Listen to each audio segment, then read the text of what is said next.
नमस्कार दोस्तों, स्वागत है आपके अपने YouTube channel Vinod Hindi point में। दोस्तों, आज के इस वीडियो में पढ़ने वाले हैं संधि। संधि से संबंधित आगामी किसी भी परीक्षा में कोई भी प्रश्न आता है तो आप उसे आसानी से हल कर पाएंगे। संधि से संबंधित कोई प्रश्न आपके गलत नहीं होंगे अगर आप इस वीडियो को ध्यान से देख ले रहे हैं। तो चलिए शुरू करते हैं आज का ये वीडियो। संधि क्या है? संधि का अर्थ क्या है? संधि का अर्थ है मेल, संयोग या समझौता। ठीक है, संधि का अर्थ है मेल, संयोग या समझौता। इसे क्या कहते हैं? संधि कहते हैं। अब संधि की परिभाषा क्या है? दो वर्णों के मेल से उत्पन्न विकार को संधि कहते हैं। दो वर्णों के मेल से उत्पन्न विकार को संधि कहते हैं। सामान्य अर्थों में अगर समझा जाए तो अक्षरों के मिलावट को संधि कहते हैं। ठीक है। अब संधि के प्रकार। संधि कितने प्रकार के होते हैं? संधि तीन प्रकार के होते हैं: स्वर संधि, विसर्ग संधि और व्यंजन संधि। संधि तीन प्रकार के होते हैं: स्वर, विसर्ग और व्यंजन। स्वर संधि के भेद। स्वर संधि कितने प्रकार के होते हैं? देखिए, दीर्घ संधि, यण संधि, अयादि संधि, वृद्धि संधि और गुण संधि, ये स्वर संधि के भेद हैं। अब इन सबको बारी बारी से इस वीडियो में देखेंगे।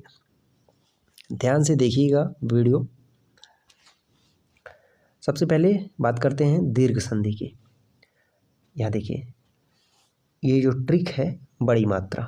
ठीक है, दीर्घ संधि जो ट्रिक है बड़ी मात्रा। अब यहाँ उदाहरण के तौर पे लिखा गया है, क्या लिखा गया है? परमात्मा, विद्यालय, सुक्ति। परमात्मा, विद्यालय और सुक्ति, यहाँ बड़ी मात्रा है। किसी भी शब्द में अगर बड़ी मात्रा आ जाए तो वहाँ कौन सी संधि होगी? दीर्घ संधि होगी। ठीक है, परमात्मा में माँ में बड़ी मात्रा, विद्यालय में द्या में बड़ी मात्रा, सुक्ति में श में बड़ी मात्रा। तो जहाँ पर आपको बड़ी मात्रा दिख जाए वहाँ पर कौन सी संधि होगी? दीर्घ संधि होगी।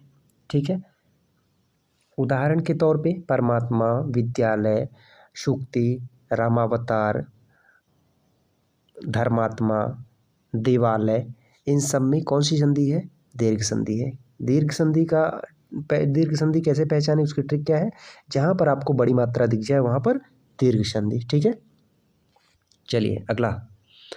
अब बात करते हैं गुण संधि। गुण संधि कैसे पहचाने? जहाँ पर एक मात्रा हो। ठीक है, एक मात्रा, जहाँ पर एक मात्रा हो वहाँ पर कौन सी संधि होगी? गुण संधि होगी। उदाहरण देखिए, महेश्वर, हाँ पे एक मात्रा, रमेश, माँ पे एक मात्रा, जलोदय, ला पे ओ मात्रा, चंद्रोदय ओ मात्रा। ए और ओ की मात्रा जहाँ पर हो वहाँ पर कौन सी संधि होगी? गुण संधि होगी। ठीक है, ए और ओ की मात्रा, महेश्वर, रमेश, जलोदय, चंद्रोदय, इन सब में कौन सी संधि है? गुण संधि। सुरेश, सुरेश, र पे एक मात्रा, नरेश, उपेंद्र, इन सब में कौन सी संधि है? गुण संधि। ठीक है, गुण संधि कैसे पहचाने? ए की मात्रा, ओ की मात्रा जहाँ पर हो वहाँ पर कौन सी संधि है? गुण संधि। ठीक, अब पढ़ते हैं वृद्धि संधि। वृद्धि संधि कैसे पहचाने?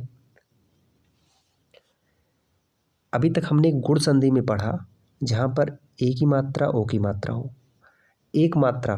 ठीक है, वहाँ पर गुण संधि। यहाँ वृद्धि संधि में दो मात्रा, जहाँ पर आपको दो मात्रा दिख जाए वहाँ पर वृद्धि संधि। उदाहरण के लिए मतैक्य, ता पे दो मात्रा, दिनैक, ना पे दो मात्रा, परमौषध, मा पे दो मात्रा, सदैव दो मात्रा। जहाँ पर आपको दो मात्रा दिख जाए वहाँ पर कौन सी संधि? वृद्धि संधि। ठीक है, मतैक्य, दिनैक, परमौषध, सदैव, इन सब में कौन सी संधि है? वृद्धि संधि। ट्रिक कौन सी है? दो मात्रा दिख जाए आपको वहाँ पर वृद्धि संधि। ठीक है, कुछ करना नहीं है, बस आप अपने दिमाग में इस ट्रिक को बैठा लीजिए। अब से संधि से संबंधित कोई भी प्रश्न आपका गलत नहीं होगा। अब बढ़ते हैं यण संधि की तरफ। यण संधि। यण संधि कैसे पहचाने? यण संधि पहचाने की ट्रिक क्या है? या, व, र, पा के पहले आधा शब्द। ठीक है, य, र, व, प के पहले आधा शब्द आ जाए तो वहाँ पर कौन सी संधि होगी? यण संधि होगी। ठीक है, य व र प के पहले आधा शब्द। उदाहरण के लिए देखिए, अत्याचार, या के पहले आधा शब्द आया है ना, त। अध्ययन, या के पहले आधा ध। न्यून, या के पहले आधा न। व्युत्पत्ति, प के पहले आधा त। अत्यंत, या के पहले आधा त। जहाँ पर य व र प के पहले आधा शब्द आ जाए वहाँ पर कौन सी संधि होगी? यण संधि होगी। ठीक है, वहाँ पर यण संधि होगी। समझ में आया? य व र प के पहले आधा शब्द आ जाए वहाँ पर यण संधि। अयादि संधि। अयाद संधि देखते हैं। अयाद संधि किसे कहते हैं? यहाँ पर देखिए, ए ऐ ओ औ की मात्रा नहीं आती। अयादि संधि में ए ऐ ओ औ की मात्रा नहीं आती।